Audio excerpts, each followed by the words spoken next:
Just got back from another successful drone race. This is most of the stuff that I take with me. Today we had a few highlights. Namely, we had somebody's speed controller burn up, toasted one of our cones. That was kind of fun. It smells like burnt electronics.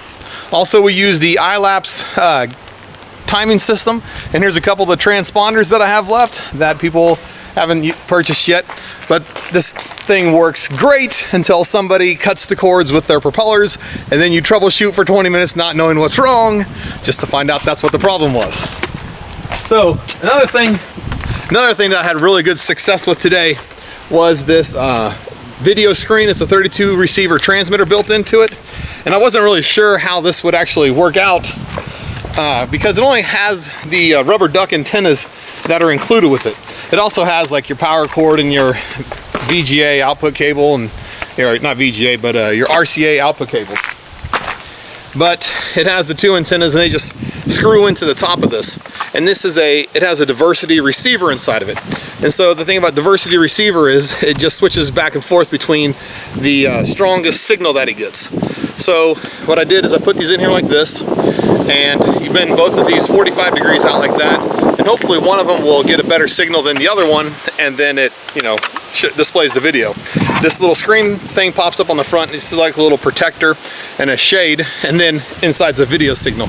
And down here in the corner, it has an A and a B, and then another power cord or power light. And what it does is there's two receivers up here on top, and one of them is labeled antenna A, if you can read that. The other one is labeled antenna B, right there.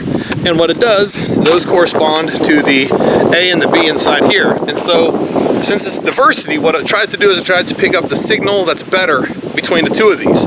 And it can flip back and forth extremely fast, as I noted today. Now, when I was flying with my FatShark goggles today, I had a little bit of interference every now and then, which was kind of expected because it wasn't, we were flying near a metal building and stuff. But they did pretty well. This, however, with these cheapo rubber duck antennas, I couldn't believe how good of a signal it actually got. When you were watching it, if you watched closely when we were recording it, this A and B lights up to tell you which antenna it's actually receiving off of. And a lot of the times it was just flipping back and forth, like flip, flip, flip, flip, flip, flip, flip, flip, flip, like that, back and forth as fast as it could. But it actually worked really well. And it also has this search button on here. And when you're out at the flying field, and especially if you have people watching, you can just tell them, if you don't see anything, hit the search button and it'll flip around and find the next channel that somebody's watching, that somebody's flying on. And we had quite a few visitors, and this was so nice to set this up on a tripod, because it has a tripod holder down here on the bottom, and that allowed it to just sit up like this. And you think that, this little screen would be hard to see, but we squeezed about 6 people around it. And the nice thing is you're all watching the same thing. You all see it at the same time. And so you get the big group. Oh, can't believe he just hit it. This is the LCD5802S. And this is a 32 channel transmitter, or receiver, sorry. And these are the channels that it picks up on back here in the back. Give it a little pause if you want to read them. But we had no problems running with this today. Everybody that was flying, when you get on the right channel, it was near flawless. And like I said, I'm very impressed with these rubber duck antennas. I'm not a fan of rubber duck antennas, and I still recommend other people not use these, but because they were the only ones I had, I actually used them, and they worked out very, very well. Anyway, this little screen, like I said, it was probably one of the stars of the show, just because all the people who didn't have goggles and were just there to watch got a good, clear picture of what was going on.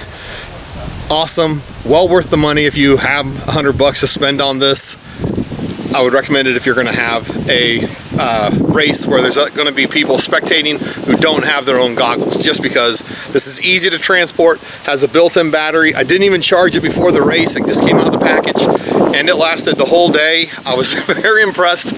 The little battery icon said it was less than half the whole day, but like I said, it still lasted.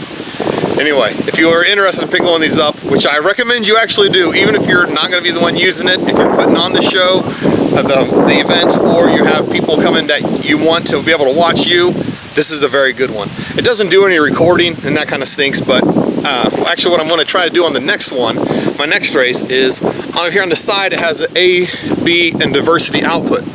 And you can do, so you can get just channel A, just channel B, or a diversity output. I don't know why you would want to have just one antenna. I don't think you can get two different channels and watch two different outputs here. If you can, I didn't see that. But what I want to do is plug my FatShark goggles up to here, and that way I'll have diversity input, and I think that'll be a lot better for racing. The other advantage is when you're setting up the race, you can have this sitting on a tripod in front of you. Even if you're not going to use it, you can have this sitting up on a tripod in front of you, have the video output come over to your goggles, and then when you're getting ready to fly and people say, is your video good? Without having to put your goggles on, you can just look at your screen, because your screen and your goggles are going to output the same thing. And you can look at the screen and say, yeah, it looks good. Yeah, it looks good. Looks good. Let's go. And you don't have that confusion about, oh, let me look. I'm looking. Oh, yeah, it looks okay, I think, but my eyes are adjusting. You just look at the screen and you're good to go. Anyone else can look at your screen and see what you see. I think this is extremely awesome. Anyway, if you have any questions about this screen, or you want to get one for yourself, they'll have links in the comments. But if you have any questions though, let me know in the comments, and I will try to help you out as best I can. And as always, thanks for watching.